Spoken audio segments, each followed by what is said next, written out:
Dios les bendiga a mis hermanos en esta noche una vez más, retomando este tema, este estudio que estamos llevando adelante. Vamos a orar y vamos a presentar este tiempo de estudio bíblico en las manos de nuestro Dios. Padre bueno y maravilloso Dios, te honramos, te bendecimos y te glorificamos, Señor, en esta hora. Te damos gracias por una oportunidad más que tú nos regalas, nos permites de poder, Señor amado, reunirnos en tu nombre y alrededor de tu palabra, Señor, para conocer la historia que tú, Señor, nos vienes contando a través de tu palabra, Señor. Gracias porque vemos tu bondad, tu amor y tu fidelidad. Te pedimos que hoy, Señor, podamos disfrutar de este tiempo de estudio y ser edificados una vez más. Muchas gracias, buen Señor. Amén y amén. Bien, estuvimos la última clase viendo lo que sucedió en Getsemaní, cómo Jesús estaba orando, cómo el Padre, cómo le pedía al Padre que pasara esa copa, y explicamos cuál era esa copa, que Jesús no quería beber y era separarse del Padre, experimentar lo que era la separación. Pensar en eso le dio tal angustia que sudaba como gotas de sangre.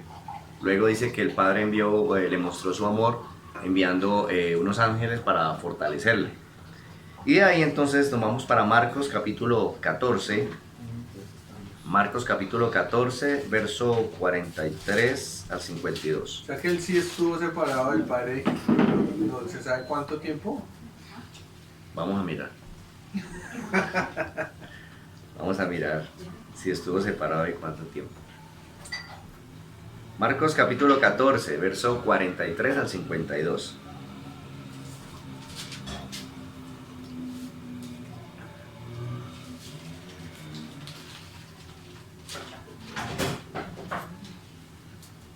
¿Qué nos dice? ¿Marcos qué? 14. 14. 43 al 52.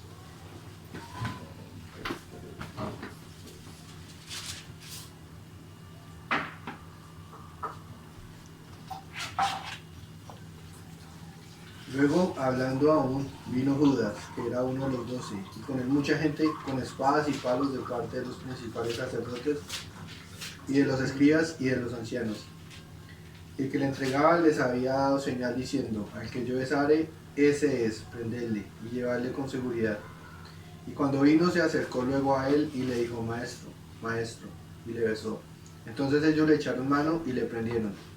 Pero uno de los que estaban allí, sacando la espada, hirió al siervo del sumo sacerdote cortándole la oreja. Y respondiendo Jesús le dijo: ¿cómo contra un ladrón habéis salido con espadas y con palos para prenderme?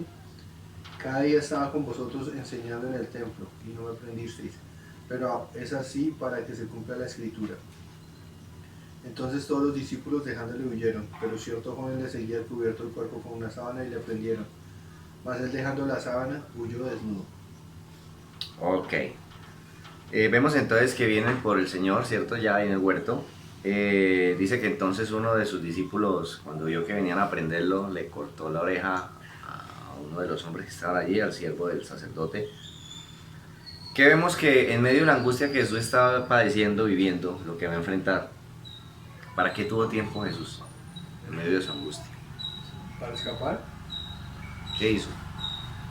Pues sanó la oreja de En Marcos. medio de su propia angustia, sacó tiempo para sanarle la oreja al criado del sacerdote, al siervo del sacerdote, ¿cierto? Le sanó la oreja. No alcanzó a pasarle la sábana al que había salido corriendo. Salió corriendo, ese sí no pudo.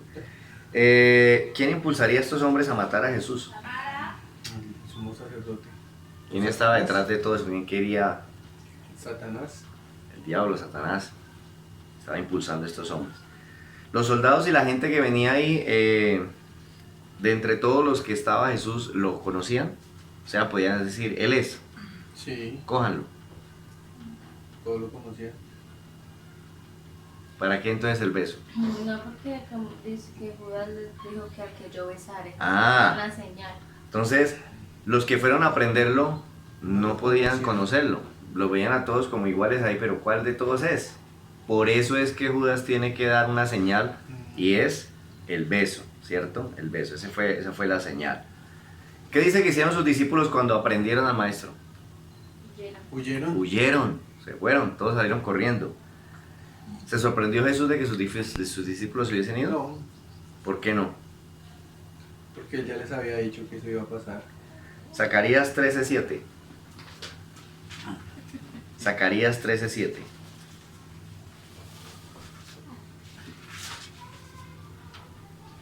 Levántate, oh espada, contra el pastor y contra el hombre compañero mío, dice Jehová de los ejércitos. Hiera al pastor y serán dispersas las ovejas, y haré volver mi mano contra los pequeñitos. Ok. ¿Qué conocía Jesús? La escritura, la profecía. Sí. Luego él, cuando ve que los discípulos huyen, sabe que la escritura dice ahí en Zacarías que será herido el pastor y las ovejas se dispersarán. Luego él entiende eso. ¿Y qué sabe entonces qué va a pasar con él? Que va a ser crucificado, que va a ser herido. Va a ser herido. Ahí en Zacarías dice, hiere al pastor y se dispersarán las ovejas. Ya se dispersaron. ¿Qué va a pasar con el pastor? Va a ser herido. Lo van a herir. ¿Y dónde se habló antes en la historia de herir? Isaías 53. Heredo. Ah, en Génesis. Génesis 3:15. Que sería herido el carcañal. La simiente de la mujer, ¿cierto? Él le dará en la cabeza y esta le herirá en el calcañar. O sea que desde allí se habló que el libertador sería herido. Y aquí ya estamos viendo que precisamente va para allá. Marcos capítulo 14, versos 53 al 59. Trajeron pues a Jesús al sumo sacerdote, y se reunieron todos los principales sacerdotes y los ancianos y los escribas. Y Pedro le siguió de lejos hasta dentro del patio del sumo sacerdote, y estaba sentado con los alguaciles calentándose al fuego. Y los principales sacerdotes y todo el concilio buscaban testimonio contra Jesús para entregarle a muerte, pero no lo hallaban, porque muchos decían falso testimonio contra él, mas sus testimonios no concordaban. Entonces, levantándose unos, dieron falso testimonio contra él, diciendo: nosotros le oímos decir, yo derribaré ese templo hecho a mano, y en 3 días edificaré otro hecho sin mano. Pero ni aun así concordaban en el testimonio. 59. Ok. Entonces, ¿por qué no podían encontrar nada? Ya lo llevaron frente a los sacerdotes. ¿Por qué no podían encontrar nada para acusarlo? Porque Jesús era inocente. Porque era inocente. Luego no había cómo acusarlo porque era inocente, ¿cierto? Era justo, era santo, no había hecho nada malo, no había pecado, no había de qué acusarlo. Entonces allí lo llevan y le hacen 6 juicios manipulados, falsos, 3 ante los sacerdotes y 3 ante las autoridades romanas, ¿cierto? Todos juicios ilegales. ¿Por qué dice que no concordaban los testimonios de los testigos que ellos consiguieron? Porque eran testigos falsos. Porque eran testigos falsos. Entonces uno decía, sí, yo oí que él dijo tal cosa. Y entonces le preguntaban al otro y decía, no, yo escuché que... No, pero eso no fue lo que dijo él. Ah, no, ¿esto cómo es que era? Porque eran testigos falsos, ¿cierto? ¿Qué pasa si los sacerdotes no hallan ningún mal en Jesús? No lo pueden Tendrían que dejarlo crucificar. libre. Es inocente, no pueden hacer nada contra él. Marcos 14, 60-64. Entonces el sumo sacerdote, levantándose en medio, preguntó a Jesús diciendo: ¿no respondes nada? ¿Qué testifican estos contra ti? Mas él callaba y nada respondía. El sumo sacerdote le volvió a preguntar y le dijo: ¿eres tú el Cristo, el Hijo del bendito? Y Jesús le dijo: yo soy, y veréis al Hijo del hombre sentado a la diestra del poder de Dios y viniendo en las nubes del cielo. Entonces el sumo sacerdote, rasgando su vestidura, dijo: ¿qué más necesidad tenemos de testigos? ¿Habéis oído la blasfemia? ¿Qué os parece? Y todos ellos le condenaron, declarándole ser digno de muerte. Ok. ¿Por qué dice que Jesús no habla nada? Lo acusan y lo acusan, lo acusan. Que ya estaba escrito y se enmudeció y como por el Y él dice que no dijo nada. Porque para qué se defendía si él sabía... Si era inocente. Sí. ¿Para qué digo algo si yo soy inocente? No, que lo acusan. ¿Para qué digo que soy inocente? ¿Por qué si lo acusan a usted sí responde? De la ira. Yo creo que es el ego, digamos, el no dejarse, ¿cierto? Uy, no, me están dañando mi reputación, tal como la... O tal vez hay algo de verdad. O también, claro, sí. Ay, no. Ok. ¿Por qué estaba tan iracundo el sumo sacerdote? ¿Qué fue lo que le dio rabia al sumo Que sacerdote? se Que hizo el otro Dios. dijera que se iba a sentar. Que él dijo que yo soy. Porque él Yo dijo, soy. tú eres, dinos, si tú eres el Hijo de Dios, dinos. Yo soy. Pues le está preguntando, ¿usted es el Hijo de Dios? Pues dice, yo soy. Y eso le dio rabia. Dijo, yo soy. ¿Quién antes se había manifestado como yo soy? Dios. Dios. Dios, ¿a quién? A Moisés. Bueno, y si yo voy allá y digo que me mandó, ¿quién me mandó? Digo, dígales que yo soy me envió. Entonces, yo soy, el nombre de Dios. Y le están diciendo, ¿usted es el Hijo de Dios? Y él dice, yo soy. O sea, está diciendo, yo soy Dios. Yo soy Dios, ese es mi nombre. ¿Cierto? Yo soy Dios. Yo soy el que se prometió en Génesis 3:15, la promesa hecha. Yo soy. Yo soy esa respuesta. ¿Y qué les dice Jesús? Entonces ellos dicen, blasfemia, que no sé qué. ¿Y qué les dice Jesús a los religiosos que estaban ahí? ¿Qué les dice que verían en el futuro? Veréis al Hijo del Hombre sentado a la diestra del poder de Dios y viniendo en las nubes del cielo. Oiga, les dice, ustedes van a ver en el futuro al Hijo del Hombre sentado a la diestra de Dios y viniendo en las nubes. ¿De qué les está hablando Jesús? ¿Qué les está diciendo? De la segunda venida de él. Les está diciendo, en otras palabras, ustedes hoy aquí me están juzgando. O sea, yo estoy aquí delante de ustedes y ustedes aquí me están juzgando y están torciendo y trayendo testigos falsos y buscando cómo acusarme. Aquí estoy. Pero un día yo voy a estar sentado en el trono y yo soy el que los voy a juzgar a ustedes. Se van a cambiar los papeles. Un día esto va a ser diferente. Un día soy yo el que va a estar en la silla de ustedes y ustedes van a estar aquí donde estoy yo y yo los voy a tener que juzgar a ustedes. Imaginen lo que le está diciendo, ¿ah? Todos tendrán que reconocer entonces que él sí era. Ay, sí, usted es Dios, usted sí era. Uy, demasiado tarde. Marcos 14:65. Y algunos comenzaron a escupirle y a cubrirle el rostro y a darle de puñetazos y a decirle, profetiza. Y los alguaciles le daban de bofetadas. Oiga, ¿qué están haciendo con Jesús? Humillándolo. Vituperando. ¿Por qué le cubren la cabeza y le golpean y le dicen, a ver, diga quién le pegó? Para tentarlo también. Para provocarlo. Para provocarlos, ¿no? Pero ¿Qué acaba de decir él que él era? él era Dios. Él O era sea, Dios. para El Hijo de tentarle a ver Dios. si usted es Dios, haga esto. Yo soy Dios, yo soy Dios. ¿Y qué vimos? Uno de los atributos de Dios. Que todo lo sabe. Todo lo sabe. Entonces, ¿usted es Dios? Póngale una capucha ahí. Y a ver, ¡pah! Listo, a ver, diga quién fue el que le pegó. Pues usted es Dios, usted tiene que saber. ¿Entiende lo que están haciendo con él? Marcos 15:1-5. Muy de mañana, habiendo tenido consejo los principales sacerdotes con los ancianos, con los escribas y con todo el concilio, llevaron a Jesús atado y le entregaron a Pilato. Pilato le preguntó, ¿eres tú el rey de los judíos? Respondiendo le dijo, tú lo dices. Y los principales sacerdotes le acusaban mucho. Otra vez le preguntó Pilato diciendo, ¿nada respondes? Mira de cuántas cosas te acusan. Mas Jesús ni aun con eso respondió, de modo que Pilato se maravillaba. Ok, ¿por qué lo llevan ante Pilato? Para que lo Era juzgaran. la máxima autoridad y él era el único que tenía el poder para crucificarlo. Ok, entonces él era el gobernador de Samaria y de Judea, ¿cierta? La autoridad en el sector allí. Entonces no se podía ajusticiar a nadie si ellos no daban la orden. Ya sería ilícito si los religiosos lo hacen. Entonces, obligatoriamente tenían que pedir permiso, por eso lo llevan. ¿Le importaba a Pilato que Jesús se hiciera llamar Dios? No. No, a él no le interesaba. ¿Qué era lo que sí le llamaba la atención o qué sí le interesaba? Fuera en contra de Roma. Que se hiciera llamar el rey de los judíos. Si este es el rey de los judíos y yo aquí el rey soy yo, ¿cómo así? Espera, antico. Oye, ¿usted es el rey de los judíos? Charla con él, Jesús no le contesta nada.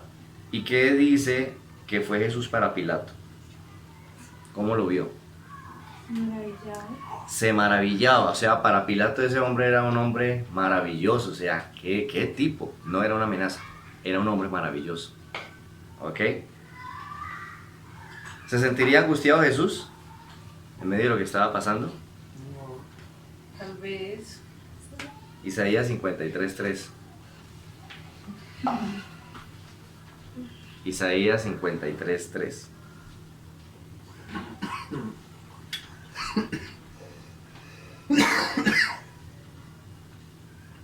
Isaías. 53:3.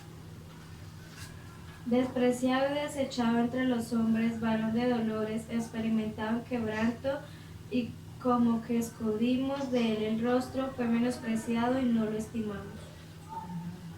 Creo que el 2. Entonces dice, subirá cual renuevo delante de él, y como raíz de tierra seca, no hay parecer en él ni de hermosura. Le veremos más sin atractivo para No, que creo que le el cuatro. 3. El 4. Dice, y sin embargo él estaba cargado con nuestros sufrimientos, estaba soportando nuestros propios dolores. Nosotros pensamos que Dios lo había herido, que lo había castigado y humillado. Sí, dice angustiado y despreciado, ¿cierto? Sí, Ok, entonces, ¿estaba angustiado Jesús? creo que sí. Estaba angustiado, estaba angustiado. Marcos 15:6-14. Ahora bien, en el día de la fiesta les soltaban un preso cualquiera que pidiesen. Y había uno que se llamaba Barrabás, preso con sus compañeros de motín que habían cometido homicidio en una revuelta.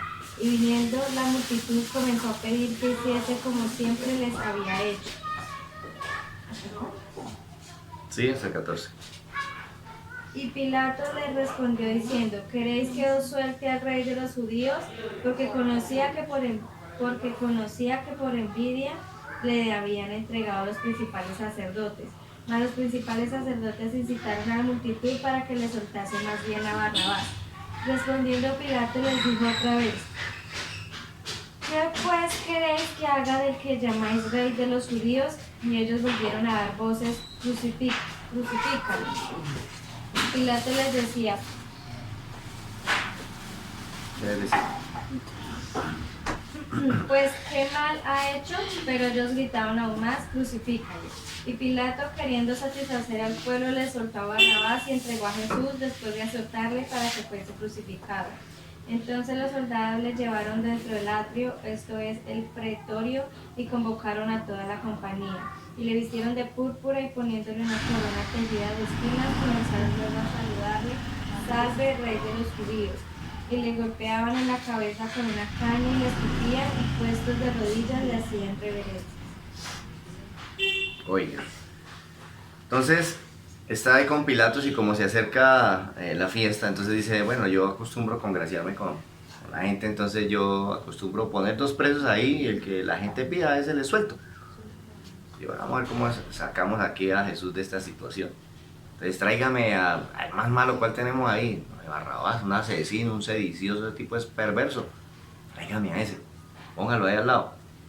Bueno, entonces ¿a quién le suelto? Quiero congraciarme con ustedes. ¿A cuál le suelto? ¿A Jesús, al que llama rey de los judíos, o a este asesino Barrabás? Dice que hizo esto porque él notó que los religiosos le tenían era envidia a él. Y esta gente es partida envidiosos. Entonces hace eso. Ok. ¿Pero qué querían los religiosos? Era Jesús. Matarlo, crucificarlo. O sea, no, eso ahí es que matarlo. Ok. ¿Cuál fue la orden que le había dado el Padre a Jesús?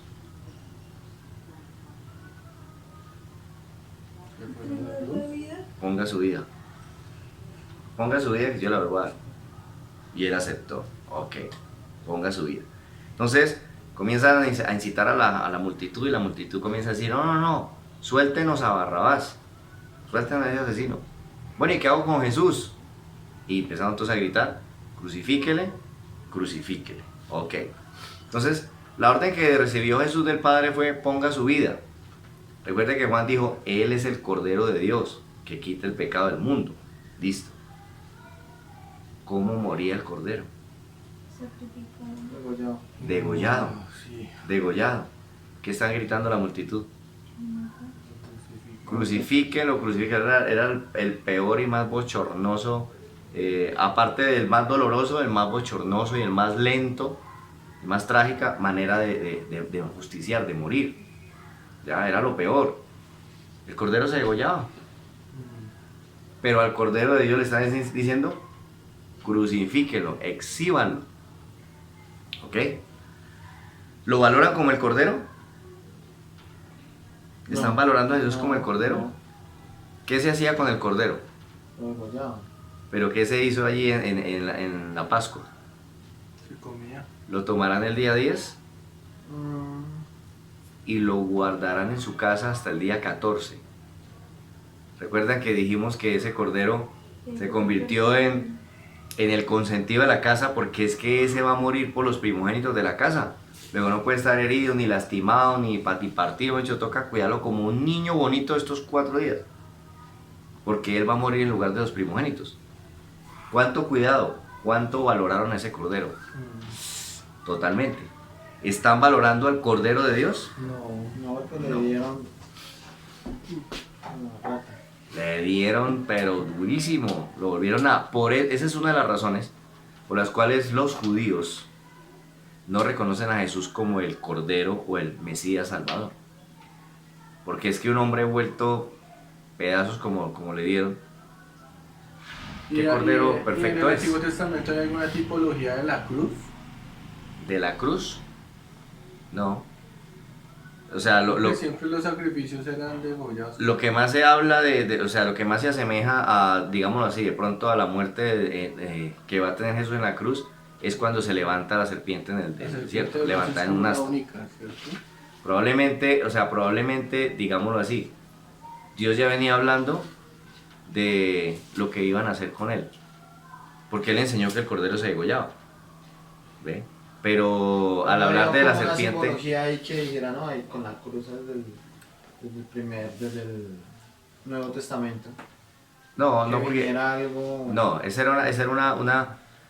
fue una manera de exhibir al condenado y hacerlo morir lentamente, vergonzosamente, humillarlo, que se creó desde Nimrod, desde Babilonia, ¿cierto? Con Semíramis y Tamuz. De hecho, la cruz era la inicial del nombre Tamuz, ¿cierto? El hijo de la unión de Semíramis con Nimrod. Bueno, entonces se toma esa letra, por decirlo de esa manera, una letra T, como instrumento de muerte por causa de que le mataron a su hijo llamado Tamuz. Entonces dijo, listo, ahora voy a vengar y es una manera de morir, colgados ahí. Entonces desde allá se da la idea y Roma la adopta. Ya adopta esa manera de dar muerte. Ya habían crucificado antes de... Esa era la manera de dar muerte. Ya habían... Era la manera de dar muerte. De hecho, bueno, ya viendo uno más adelante cómo cuando Pablo va a ser muerto por haber apelado a Roma porque era ciudadano romano, le dieron la muerte digna, o sea, no lo crucificaron, sino que le dieron la muerte digna, la muerte ¿Quién? a Pablo. Entonces, Pablo fue como decapitado. judío y creyente lo iban a crucificar. Él fue decapitado, ¿cierto? Pero entonces dijeron, bueno, como usted es romano y usted apeló a Roma, entonces por ser ciudadano romano vamos a tener consideración con usted y le vamos a dar la muerte digna, decapitado, ¿ya? Porque si no hubiera sido así, hubiese sido crucificado muy probablemente. Sufriendo. Ok, entonces los judíos no reconocen precisamente por esto a Jesús porque el cordero debe ser perfecto, pero Jesús está vuelto nada. O sea, le araron su espalda, le dieron golpes, su cabeza, bueno. Entonces dice, no, ese no es un cordero perfecto. Pastor, o sea que Pilatos vio todas las formas como de salvarlo. Pues él se maravilló con el hombre y dijo, no, este hombre tiene envidia, a ver cómo nos sacamos aquí de la situación. Pero no pudo, no fue posible. Marcos 15:15. Y Pilato, queriendo satisfacer al pueblo, le soltó a Barrabás y entregó a Jesús después de azotarle para que fuese crucificado. Ok, bueno, y si lo van a crucificar, ¿para qué lo azotan? ¿Humillarlo? ¿Para qué lo azotan? O sea, primero lo azotaron y le dieron 39, 40 azotes. o sea, del azote 40 mataban a una persona. Y cuando se quería dejar prácticamente al borde de la muerte, se le daban 40 menos uno. ¿Entiende? Con el látigo romano. Y a Jesús le dieron prácticamente los 39 azotes. El O sea, primero lo azotaron con vara y después con azote, ¿cierto? dice que lo azotaron, o sea, lo azotan, y luego ahora cuando ya lo llevan a crucificar, entonces ahora cogen y le dan en la cabeza, le dan con caña en la cabeza, le pegan, lo golpean, o sea, lo siguen golpeando, le siguen dando. ¿Para qué azotarlo si lo van a crucificar? O sea, ¿por qué doble castigo? O sea, mire la manera como están tratando al Cordero, sin ninguna misericordia. ¿Ya? Verso 16 al 19. Entonces los soldados le llevaron dentro del atrio, esto es, el pretorio, y convocaron a toda la compañía. Y le vistieron de púrpura y poniéndole una corona tejida de espinas, comenzaron luego a saludarle. Salve, rey de los judíos. Y le golpeaban en la cabeza con una caña y le escupían y puestos de rodillas le hacían reverencias. Después de haberle escarnecido, le desnudaron la púrpura y le pusieron sus propios vestidos y le sacaron para crucificarlo. Ok. Ahí dice que le pusieron una corona, ¿verdad? Sí. Le pusieron una corona de espinas. Entonces, ¿qué están haciendo con él? Me se están burlando. Ah, usted es el rey de los judíos. No, venga, vistámoslo como él se va en una capa. Entonces, vistámoslo como un rey. Y comenzaron a escarnecerlo y a burlarse. Imagínate todo lastimado, todo lacerado. Y el otro ahí, a ver, salve, rey de los judíos, burlándose de él. ¿Qué le colocaron en la cabeza? Una corona de espinos. ¿Cuándo en la historia se habló de espinos? Espinos y cardos se producirá la tierra. Ah, cuando se maldice la tierra por causa del pecado de Adán y Eva. Cuando lave la tierra te producirá espinos y cardos. Esa fue la maldición, la tierra fue maldita. Ok. ¿Qué le están entonces colocando o qué está llevando Jesús en su cabeza? La maldición. Está llevando la maldición que cayó sobre la tierra al colocarle a él la corona de espinos. Marcos 15, 20 al 24. Después de haberle escarnecido, le desnudaron la púrpura y le pusieron sus propios vestidos y le sacaron para crucificarle. Y obligaron a uno que pasaba, Simón de Cirene, padre de Alejandro y de Rufo, que venía del campo, a que llevase la cruz. Y le llevaron a un lugar llamado el Gólgota, que traducido el lugar de la calavera. Y le dieron a beber vino mezclado con mirra, mas él no lo tomó. Cuando lo hubieron crucificado, repartieron entre sí sus vestidos, echando suerte sobre ellos para ver qué se llevaría cada uno. Entonces dice que lo llevaron, le hicieron cargar su propia cruz, cayó varias veces en una de ellas, entonces ya viendo que no podía, o sea, estaba muy cansado, agarraron a uno que iba pasando, Simón de Cirene, venga para acá, mete el hombro ahí, lo agarró un soldado, cargue eso. Y pues él le tocó cargarlo porque acuérdense que había una ley y era acerca de que el Señor dijo, aquel que te obliga a llevar la carga 1 milla, llévasela 2. Y era que había una ley que los soldados, como decían que patrullar, los soldados tenían la autoridad sobre toda persona de decirle, ponga las costillas ahí, lleve mi carga, y ya se sabía que era 1 milla, no lo podía obligar más. 1 milla, entonces usted obligatoriamente tenía que dejar lo que estuviera haciendo, echarse la carga del soldado y caminar con él 1 milla y ahí se la descargaba. Y el soldado vería si se la carga otra vez, o le decía al otro, ¿usted qué está haciendo ahí? Venga, lleve la 1 milla. Y los ponían acá y nadie podía. Por eso es que Jesús le dice al que te obligue a llevar la carga 1 milla, llévasela 2. ¿Cierto? Ahí estaba hablando de algo especial. Bien, entonces le dice a Simón, coja la cruz y al hombro. Y tú, ¿cómo estás encima y llevarla? Porque esa era una ley. Llegaron al lugar de la calavera, al Gólgota, y dice que le dieron a beber, ¿cierto? Una bebida, vino mezclado con mirra. ¿Por qué no tomó esta bebida? ¿Por qué no la recibió? Porque era como anestesia o algo así. Era como un sedante, era como una especie de sedante, un anestésico que se les daba para que pues mitigara un poco el dolor que ellos estaban llevando. ¿Qué pasa si la bebe? Pues, Para que no le duela tanto. era como hacer trampa. Era como estar ayudando a Dios, ¿cierto? Como ayudar a Dios. No, espere ya que me dan una cosita para que no me duela tanto, entonces yo quedo así medio Entonces ya ahí terminó el trabajo. Era como ayudar a Dios. Recuerda que el hombre siempre en toda la historia estuvo ayudando a Dios. Entonces Jesús dijo, no, yo no voy a ayudar a Dios. O sea, esto es lo que hay que hacerlo así. Ahí sí como dijo, sin anestesia. Si la bebé se estaría entregando conscientemente, estaría poniendo su vida conscientemente. No, No, ya estaría se da. embriagado, sedado, ¿cierto? Marcos 15, 25 y 26.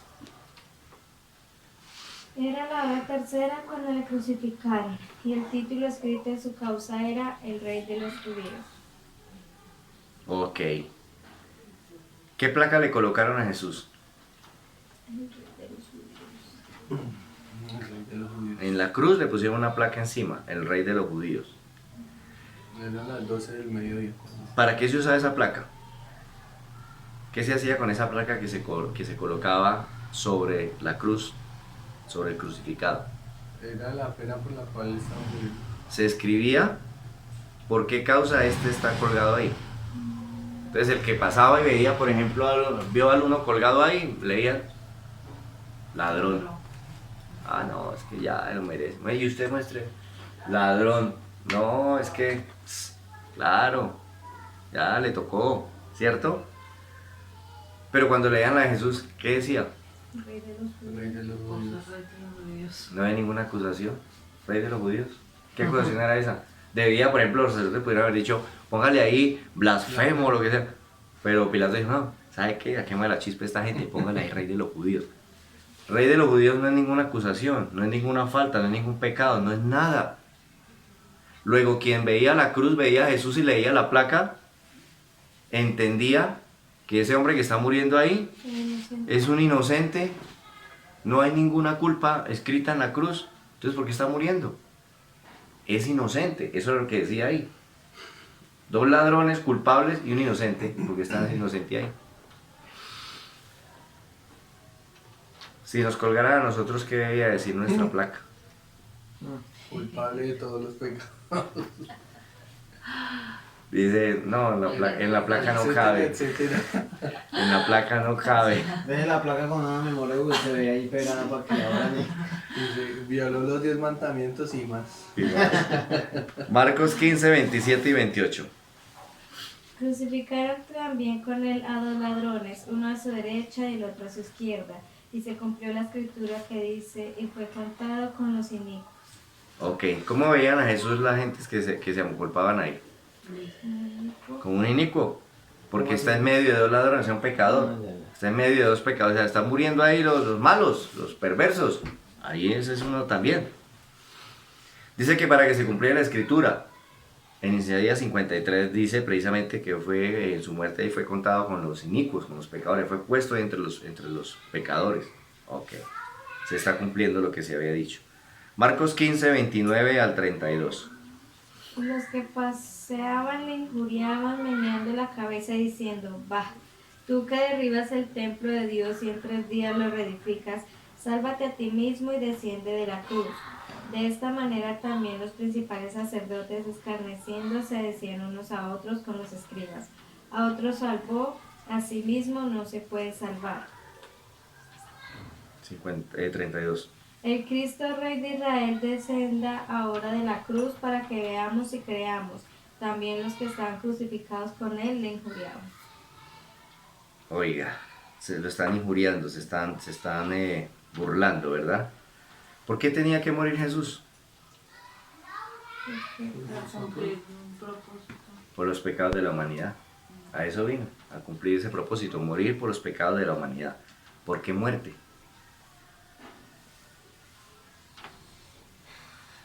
¿Por qué muerte? Porque la paga del pecado no. Porque la justicia de Dios está demandando que la paga del pecado es la muerte. Luego, como pecaron, alguien tiene que morir. Ya, alguien tiene que pagar por los pecados y la paga del pecado es muerte. La justicia de Dios demandaba así. ¿Por qué tan severo? ¿Por qué tan extremo? Muerte. ¿Por qué la justicia de Dios? Así lo mandaba. Porque Dios es santo. Y todo lo que se opone a su santidad tiene que morir. Ya no hay otra opción. Todo lo que se opone a su santidad tiene que morir. ¿Complacía Jesús al Padre? Sí, el mismo Padre dijo que este es mi hijo en quien tengo complacencia. O sea, sí me complace, me cree todo lo que le digo, me obedece. Ah, bueno. ¿Jesús moría por su pecado? No. No, él nunca pecó. Está muriendo, él es el Cordero Perfecto que está muriendo, tomando el lugar de todos los pecadores. Marcos 15, 33 y 34. Cuando vino la hora sexta, hubo tinieblas sobre toda la tierra hasta la hora novena. Y a la hora novena Jesús clamó a gran voz diciendo, Eloi, Eloi, lama sabactani, que traducido es, Dios mío, ¿por qué me has desamparado? Ok, Él fue crucificado fue a las 9 de la mañana y de las 12 a las 3 fue que hubo tinieblas. de las 12 a las 3. Pero ya como de noche, ¿no? No. De tarde. De las 12 del mediodía y dice que cuando vino la hora sexta eran las 3. Hasta la hora novena, eran las 12, hasta la hora novena a las 3 y él fue crucificado a las 9 de la mañana. Entonces, Ya lo busco, pero... ¿por qué hubo tinieblas al mediodía? En pleno mediodía, y hay tinieblas, Y 3 horas. 3 horas. Tinieblas es que no se veía nadie con nada. Nada, tinieblas, no es que puso oscurito, ay, va a llover, es que se quedó negro que nadie se puede mover. Ahí todavía no había muerto, ¿cierto? Porque él murió fue a las 3 de la Sí, tarde. todavía no ha muerto. Totalmente tinieblas, o sea, todo el mundo así quieto, ¿esto qué fue? No veo nada, no me puedo mover. Creo que Acuérdese, eran los mismos demonios, ¿cierto? acuérdese que en la historia ya ha habido tinieblas, ¿cierto? Ya ha venido como qué? Como un juicio de Dios, ¿cierto? Entonces, ¿por qué hubo tinieblas al mediodía? 3 horas de tinieblas, fueron 3 horas de tinieblas. ¿Por qué tinieblas?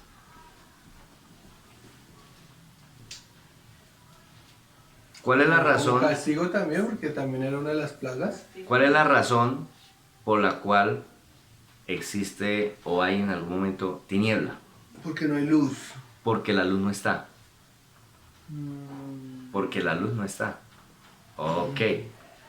¿Por qué desde las 12 hasta las 3, ¡pum!, hay tinieblas? Porque la luz no está. La luz no está. ¿Y qué grita Jesús? Dios mío, porque me has desamparado. ¿Por qué me has desamparado? O sea que, ¿qué está pasando en ese lapso de tiempo? O sea que en las 3 horas Pues el la Señor separación. Se separó el Padre del Hijo. En ese momento es la separación. La luz ya no está, se fue. Hay separación entre el Padre y el Hijo. ¿Pero de qué manera? O sea, ¿o por ¿Cómo? qué? No entiendo. Porque- Si se supone que el que nace fuera del Edén es el que está separado de Dios. Claro, pero ¿qué Falta de está haciendo Jesús? Está tomando el lugar de la humanidad. ¿Ya? La humanidad merece la muerte porque es pecadora. ¿Quién está muriendo? No la humanidad, Él. La humanidad está separada. ¿Quién está experimentando? Si toma el lugar de la gente, tiene que experimentar la separación. Que era lo que Jesús le temía. No, yo le hago a todo, pero es que me voy a separar del Padre. Nunca en la eternidad me he separado de Él. No sé lo que es eso, no sé qué se siente. Yo no quiero estar así. Y por eso sudaba sangre. De la angustia de que me voy a separar del Padre. Y aquí está diciendo, Padre, ¿por qué me has desamparado, abandonado? O sea, y hubo tinieblas, la luz no está. Hubo la separación. Salmo 22:1, ¿qué dice?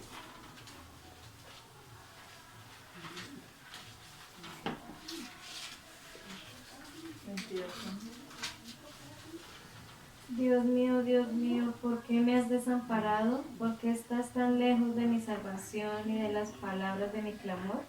Ok, entonces mire que estaba escrito. Estaba escrito, eso que él está diciendo. Es algo que ya estaba escrito, iba a estar separado.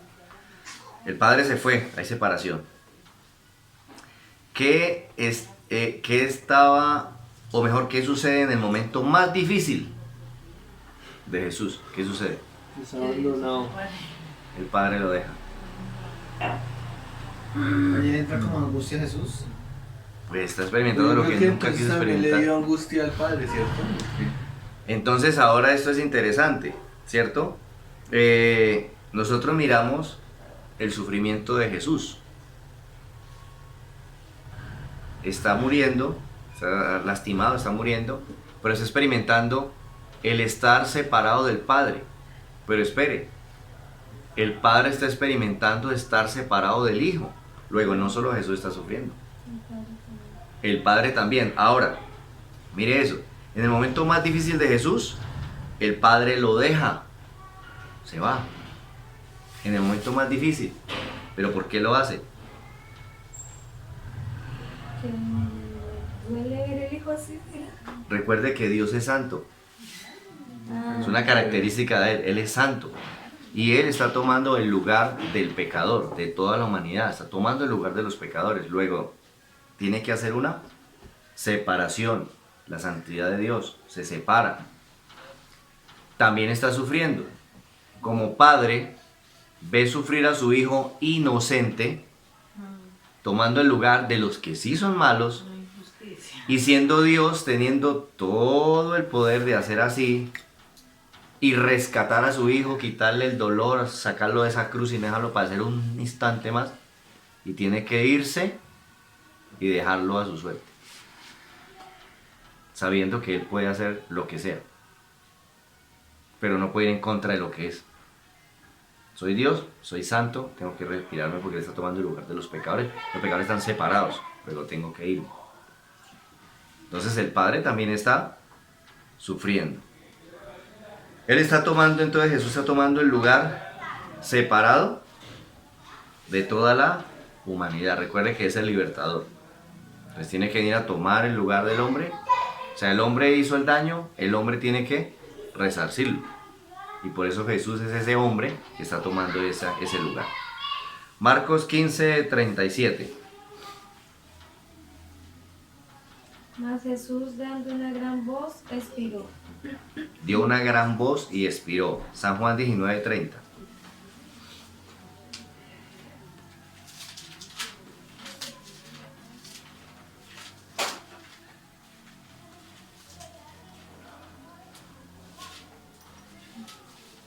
Cuando Jesús hubo tomado el vinagre, dijo, consumado es, y habiendo inclinado la cabeza, entregó el espíritu. Marcos dice que gritó, o sea, a gran voz, ¿cierto? A gran voz, o sea, fue un grito. Y San Juan 19:30 dice que lo que gritó fue, Consumado. consumado es. ¿Qué quiso decir Jesús cuando dijo, consumado es? Marcos dice que gritó y entregó el espíritu. Como hecho está, Ya. Consumado es, fue el grito que pegó. como hecho está. Imagine cómo sería, o sea, imagínese usted, cómo sería ese grito desgarrador. Consumado es. Y murió. Ahora, ¿cómo murió Jesús? Sí, pero desangrado. Porque cuando le traspasaron el corazón salió agua sangre, o sea, ya no había ni siquiera sangre en el cuerpo, ya hasta la última gota de fue. ¿Cómo está en su último aliento, prácticamente sin sangre, y pega un grito diciendo, consumado es, y se muere? O sea, ese grito no fue, acabé, consumado, sino que fue allá de las entrañas. Consumado es, murió. Ok. ¿Qué es consumado? ¿Qué quiso decir cuando dijo consumado es? Terminado, terminar. Terminado, acabé. No. Pues resulta que cuando Jesús grita consumado es, todos los que estaban ahí entienden. Entienden claramente y 100% lo que acabó de gritar. Porque lo que Jesús acaba de gritar, para nosotros es, terminó. Pero en el contexto de allá en la cultura donde Jesús lo está gritando, esa era una frase que tiene que ver con la cultura de allí del pueblo hebreo. Luego cuando ellos oyen consumado es, entienden claramente qué fue lo que gritó. ¿Qué fue lo que gritó cuando dijo consumado es? Era una expresión que se usaba en esos tiempos. Se usaba en un momento cuando el empleado a quien habían contratado para una jornada, una labor, la terminaba. O sea, terminé el trabajo. Entonces cuando el el obrero terminaba su trabajo, ya acabé. Entonces gritaba, consumado es. Y el patrón decía, terminó la tarea. Y todos los que estaban alrededor oían y decían, él hizo lo que le pusieron a hacer. Luego ya acabó, se acabó el contrato, ahí le viene la paga. Terminó, o sea, cumplió. Entonces cuando culturalmente gritaban consumado es, era terminé el trabajo. Y se gritaba para que hubiesen testigos de que yo sí hice mi trabajo, ahora me tienen que pagar. ¿Ve? Pero también era un grito, una frase que se gritaba en voz alta cuando se terminaba de pagar la última cuota de una deuda. Cuando a alguien le prestaban dinero y entonces él iba y pagaba y pagaba y pagaba, y cuando iba y cancelaba la última cuota, la pagaba y gritaba y decía, consumado es, para que todos los oyentes fueran testigos de que yo pagué la deuda. Hoy terminé con esa deuda, la pagué toda. Entonces no pueden decir, no, este man a mí no me pagó. Ya, no, pero todos lo oímos gritar. ¿Ya? Entonces, eso era. Y tercer momento en que se usaba el término consumado es, era cuando se iba a hacer el sacrificio en el templo. Entonces se tenía que ir a buscar el cordero perfecto para ese sacrificio que se hacía una vez al año. Entonces se metían los sacerdotes y los ayudantes a buscar y a buscar y a buscar entre el rebaño, a buscar el cordero perfecto. Entonces cogían y, no, este le falta aquí, no, este está cojo, no, este está querido, este no sé qué. Y busque el cordero, hasta que alguien encontraba el cordero perfecto para el sacrificio. Entonces lo tomaba y gritaba, no decía, lo encontré, sino que gritaba, consumado es. Y todos los que estaban buscando cordero para el sacrificio, un cordero perfecto, oían la frase y decían, se halló el cordero perfecto. Ya, tráigalo para el sacrificio. Entonces, en esos tres momentos de la vida cultural de ellos, se gritaba la frase consumado es. Luego, cuando Jesús grita y dice, consumado es, ¿qué está diciendo? Primero, el trabajo que tenía que hacer, lo terminé. Segundo, la deuda que tenía la humanidad, la deuda que había por pagar, quedó paga. No se debe nada más, ya quedó todo pago. Tercero, soy el cordero perfecto del sacrificio. Ya, soy el cordero perfecto para el sacrificio. Eso era lo que significaba, lo que tenía que ver con ese grito que Jesús está pegando, está diciendo. En otras palabras, usted no tiene un trabajo por hacer tocante a su salvación porque Él terminó el trabajo. Somos salvos. Usted no tiene una deuda que pagar. ¿Ve? Usted tiene una deuda que pagar. A veces nosotros decimos, hermano, pague el precio. ¿Cuál? Si el que hay que pagar, ya lo pagaron. No hay un precio que pagar porque Cristo lo pagó. Por eso yo, consumado es, pagué la deuda. Ustedes debían, yo pagué. No deben nada. Pues hacen referencia, digamos, a como estoy pasando por una necesidad, pague el precio. Como en oración, en ayuno o algo así. Ah, bueno. ¿No? Sí, puede ser. Pero sí, se dice así. Se dice como. O sea, ¿se paga el precio? Sí, es una frase que se utiliza muy popularmente.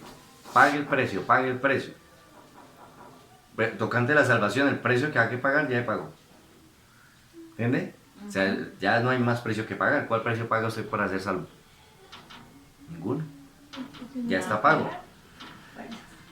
Asimismo, ya él se encontró el Cordero Perfecto. Él fue el Cordero Perfecto, ¿cierto? Que tomó mi lugar, ¿cierto? Y fue aceptado por Dios. Por eso yo soy aceptado por Dios en él, que es el Cordero Perfecto. Entonces, no... ¿Cuánto le debe usted a Dios? ¿Qué le debe usted a Dios? Tocante a su salvación como creyente en Dios, ¿usted qué le debe a Dios? Todo. ¿Qué le debo a Dios? No, porque la deuda ya está paga.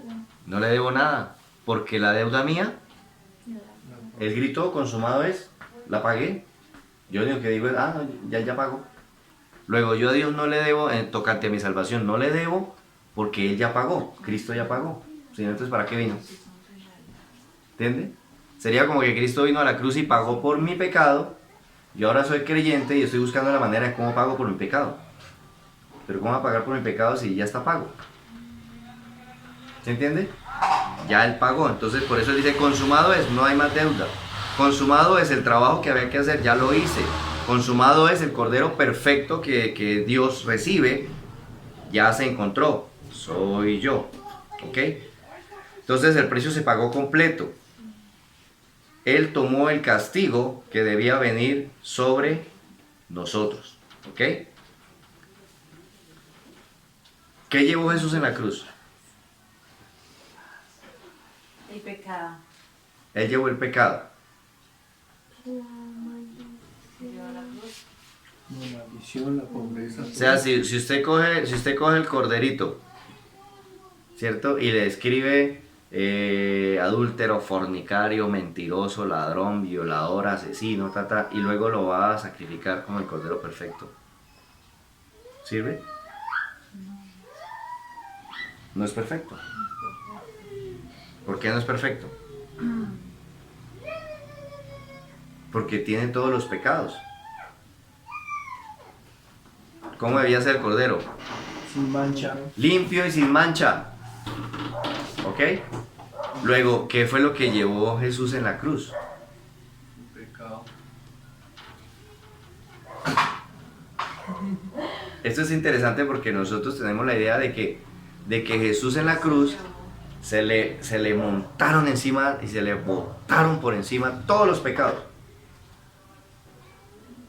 Pero si Él Dice tiene que encima mismo todos se los... hizo pecado. Si Él tiene encima todos los pecados, entonces no es un cordero perfecto. Precisamente es perfecto porque es sin pecado. ¿Ven? Sí, claro. Entonces, por ejemplo, piensa en esto. Usted dijo una mentira, eso es pecado.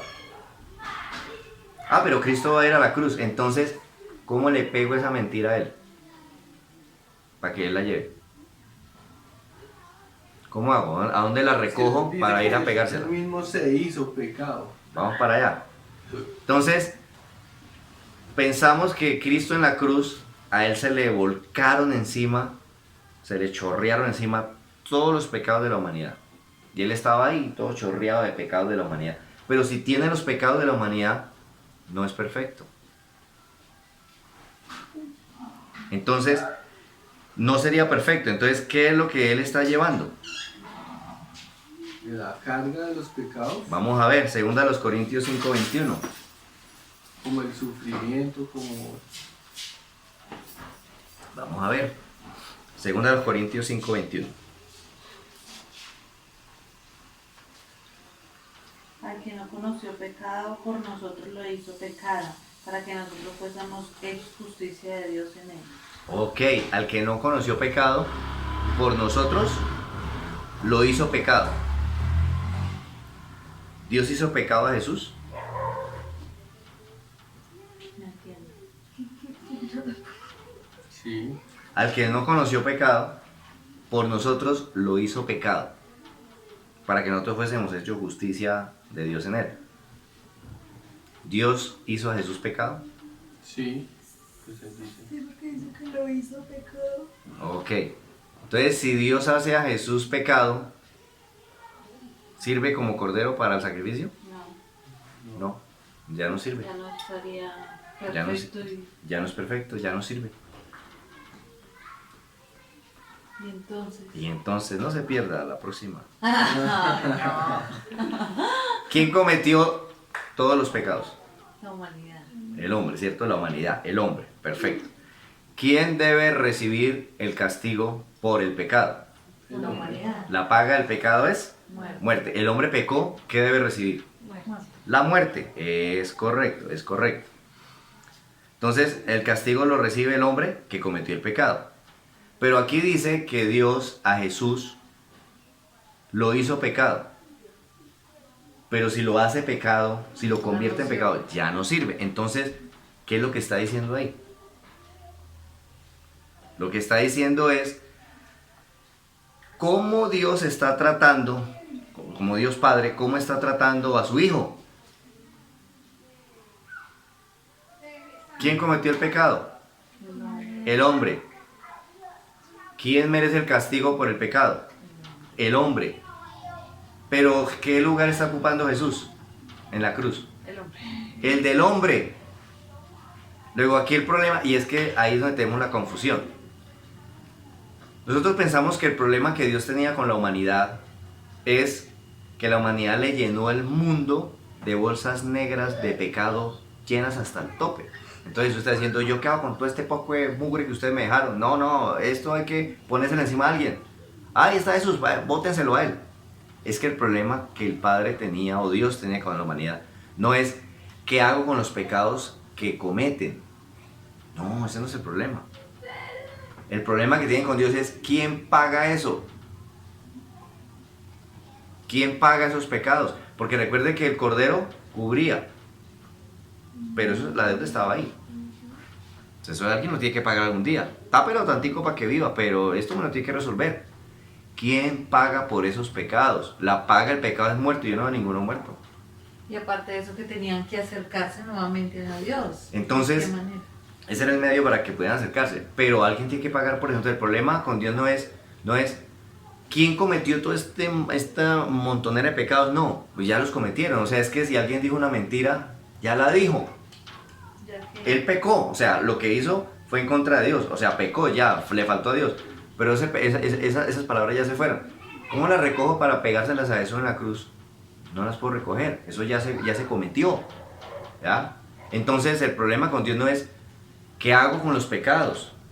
El problema para con Dios del hombre es ¿quién me paga eso? La paga del pecado es muerte. Pecaron, pero no pagan. ¿Quién paga por eso? Alguien tiene que pagar por eso. Y para Dios no era suficiente el cordero. El cordero solo cubría, o sea, ¿se muere usted o se muere el cordero? No, que muere el cordero, entonces vive un día. No como los intereses. Pero la deuda está, sí, pero la deuda está intacta. Ok, entonces, ¿qué es lo que dice ahí en Corintios? Se hizo pecado. Lo hizo pecado, o sea, lo está tratando, a Jesús lo está viendo y lo está tratando como se tiene que tratar al pecador. ¿Ok? Como se tiene que tratar al pecador. Por eso dice que al que no conoció pecado, se está diciendo que él no tiene ningún pecado. No conoció pecado. Por nosotros Trató lo como hizo, pecado. lo miró, lo trató como se trata al pecador.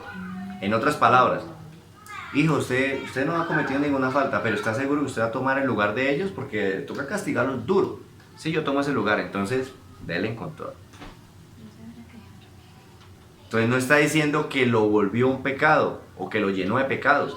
Está diciendo que lo trató como se tiene que tratar al pecador. Acuérdense del caso de Adán y Eva.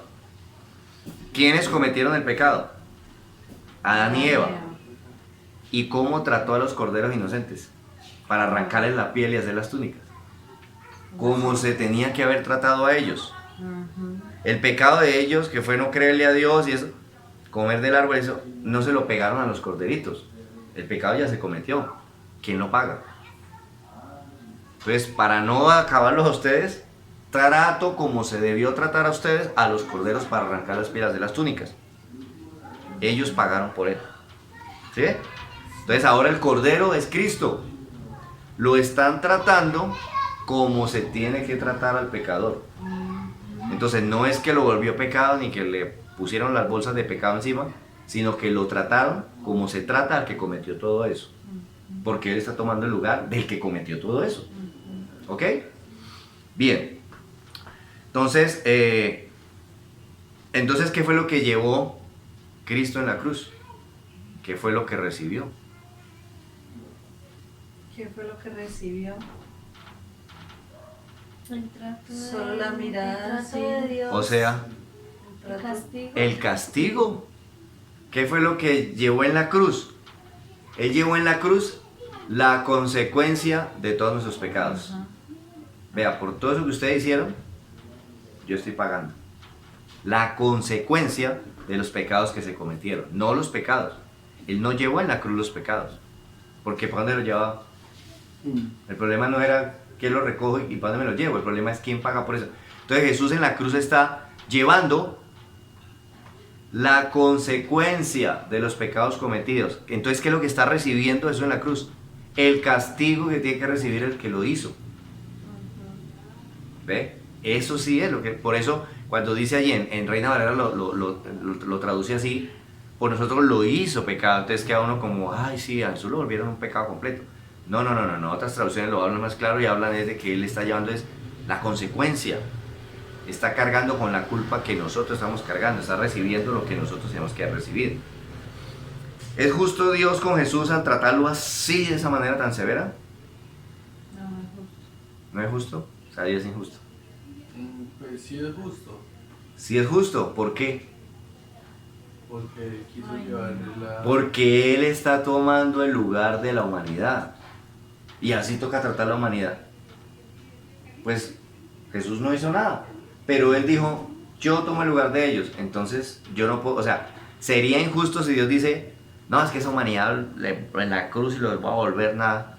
No, Padre, yo tomo el lugar. Ay, no, si es mi hijo, no, a él siéntelo en un algodón, en una espuma y ahí no lo toquen, déjenlo quieto. Eso sería injusto, porque como a la humanidad se le iba a dar duro, pero ahora como es el hijo, no. No, usted va a tomar el lugar de ellos y entonces toca tratarlo como los iba a tratar a él. Hágale. Luego, sí es justo, porque está tomando el lugar de todos los pecadores. Era el cordero que estaba pagando la deuda que había. ¿Qué sucedió después de que Jesús dijo, consumado es? Murió. ¿Qué dice que hizo? ¿Le pagó el pecado? ¿Pero qué hizo él? Expiró. Expiró. Dijo, gritó, consumado es y Habiendo inclinado la cabeza, entregó el espíritu. entregó el espíritu. ¿Qué hizo? Entregó ¿Quién sería? su espíritu. En San Juan 19. Entregó su espíritu. Una vez salió un documental por, creo que fue por History Channel, donde decía, ¿quién mató a Jesús?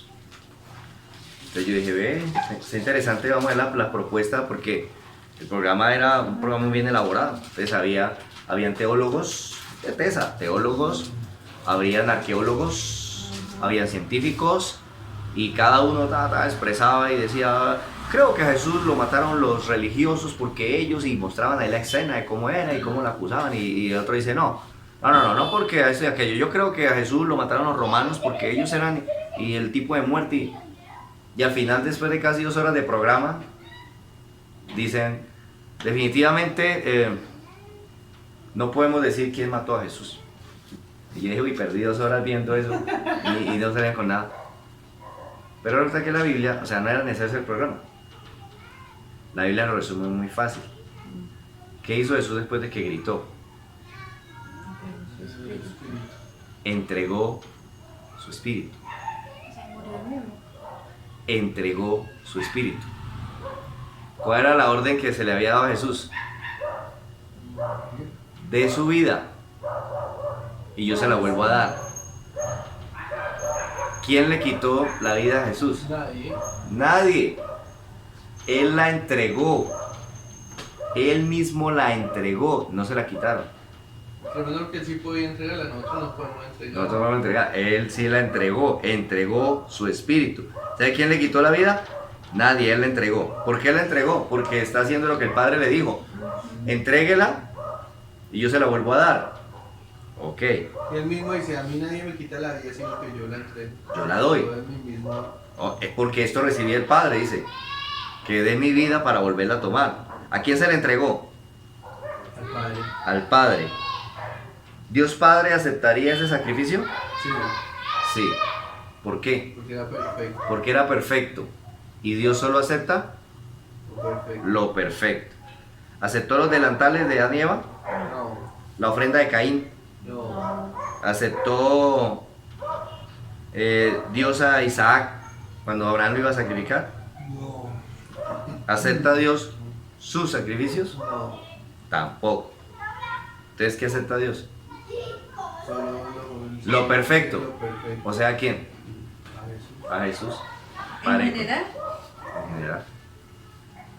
Ay, Señor, yo voy a hacer este sacrificio para que usted... Yo no acepto eso, es imperfecto. se escucha hasta raro. Sí, pero es la verdad, o sea, muchas veces nosotros, o sea, es que mire esto, la gente sale del catolicismo, digo la gente porque yo nunca fui católico, gracias a Dios, pero la gente sale del catolicismo de hacer sacrificios y se convierte y entra a la iglesia cristiana para seguir haciendo sacrificios, con otros nombres y otras formas, pero haciendo sacrificios. ¿Por qué hacen sacrificios en la iglesia católica? Para atraer, congraciar, ganar el favor divino. ¿Para qué hacen sacrificios en la iglesia cristiana? Para lo mismo. Entonces usted escucha frases como, ve hermano, si usted quiere mover la mano de Dios, meta 4 días de ayuno, 5 días de ayuno. Bueno, ya uno, o sea, ya se volvió, ¿no? 3 o 7 o 21, o sea, menos no hay para ayunar ni más, o sea, eso es así, y 40. Ya se volvió misticismo. No, es que tocas 3 días de ayuno. ¿Por qué 3? ¿Por qué no 2? O 1 o 4. No, son 3, ya se volvió místico. Son 3, son 7, son 21, son 40. Como si le pusiera una condición a Dios de que tiene que Entonces, responder, no sé. si usted necesita que Dios le responda, no le ha respondido, no me ha respondido, vea, mire, para que le responda ya, vea, mueva la mano de Dios, métase 3, 4, 5, 6 días de ayuno. No es que no se deba ayunar, claro, de hecho es bíblico, Sí. pero ¿para qué es? O sea, no es ayuno, es porque se ayuna. Entonces uno ya tiene la mentalidad de que yo estaba orándole a Dios por un trabajo, pero yo veo que eso está demorado, voy a agilizar eso, voy a meter unos 7 días de ayuno para que me salga el trabajo. O sea, yo obligo a Dios, le hago huelga de hambre, entonces le toca, no, esta alma me va a morir, Cuando démosle trabajo. Jesús ayunó, él lo hacía porque estaba confundido, ¿sí? Y quería como... No, él lo hizo antes de iniciar su ministerio. Sí, sí, ¿Qué fue sí. ese tiempo de ayuno? La preparación espiritual, fortalecerse y todo para iniciar su ministerio. O sea que el ayuno a mí me ayuda a qué. En Isaías está muy clarito para qué es el ayuno. ¿Ya? Sí. Pero pues es otro tema, no vamos a Ah, hablar, sí, sí, pero, sí. pero sí, Isaías está bien claro para qué es el ayuno. Entonces, ¿acepta Dios entonces nuestros sacrificios? No, porque son sacrificios imperfectos.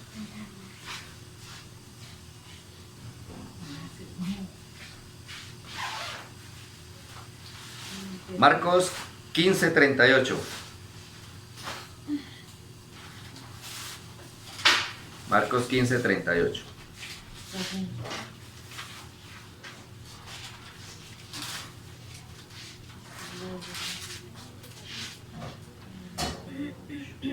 Entonces el velo del templo se rasgó en 2 de arriba a abajo. Ok. El velo del templo se rasgó de arriba a abajo, se rompió en 2. ¿Por qué de arriba a abajo?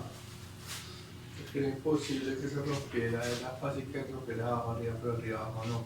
Porque eso es como una señal de que Dios mismo fue el que lo rompió. Si se rompe de arriba a abajo, está diciendo que Dios fue el que lo rasgó, que Dios fue el que lo rompió. Ok.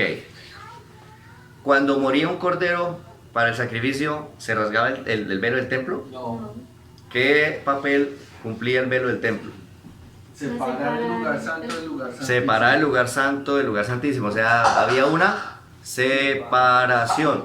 Allá al lugar santísimo solo entraba el sumo sacerdote una vez al año, o Moisés cuando estaba en el tabernáculo. De resto nadie podía entrar allá. Hacía una separación. ¿Qué está diciendo Dios cuando rasga el velo de arriba abajo? Que se acaba la separación. No hay más separación. Ya no hay, o sea, entren. El que quiere entrar, entre. Y ya no muere. ¿Cuál es el problema del hombre?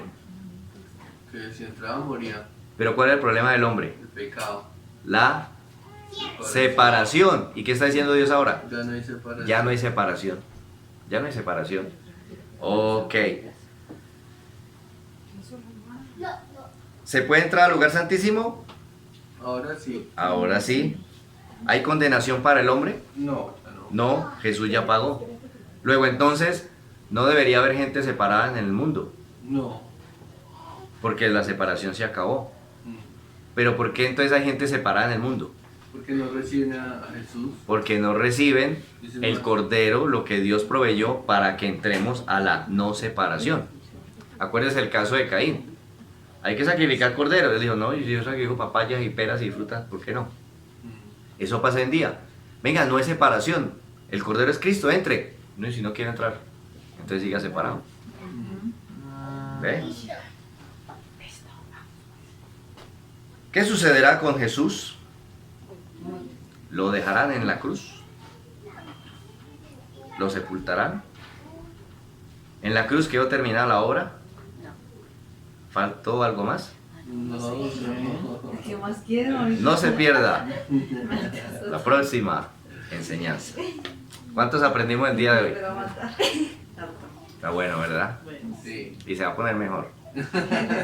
Porque estamos entendiendo, o sea, yo siempre digo en ese estudio que cuando uno comienza en eso, 1-1, pero cuando uno llega ahí, o sea, toca pasar por todo eso para llegar a esta área. Cuando llegamos a esta área, uno como creyente comienza a aprender del sacrificio y de la obra de Cristo, toda completa, lo que no había entendido antes. O sea, nosotros creímos porque fue la gracia de Dios. Ah, sí, Cristo en la cruz, amén, y pagó y amén. Pero ahorita estamos desglosando y vamos entendiendo realmente qué fue lo que pasó ahí. ¿Ya? Por eso no me puedo quedar solamente con la crucifixión. Tengo que entender la sepultura y tengo que entender la resurrección. Tengo que entenderla, porque eso no está ahí de adorno. Todo eso es un paquete completo, que es lo que estamos aprendiendo. Vamos a hablar entonces. Padre bueno, maravilloso Dios, te damos gracias por este tiempo, por este espacio que nos has regalado. Gracias por enseñarnos, gracias por hablar a nuestra vida, Señor, por hablar a nuestro corazón, por hacernos ver, Dios mío, que la obra que Jesús hizo en la cruz fue una obra completa, pero que fue una obra perfecta, fue una obra de amor, fue tomar el lugar de aquel que merecía ser castigado para ser castigado Él por nosotros. Gracias porque no hay separación al entrar a través del Cordero, a través del sacrificio perfecto. Ya no hay separación, podemos entrar hasta el lugar santísimo y presentar nuestras vidas delante de Dios. Muchas gracias, Padre. Bendice este hogar, esta familia, cada uno de los hermanos y amigos que puedan ver este estudio. Esperamos que sean edificados y que la gracia y el favor de Dios les alcance. Muchas gracias, Señor. Amén y amén. Listo, mis amados hermanos.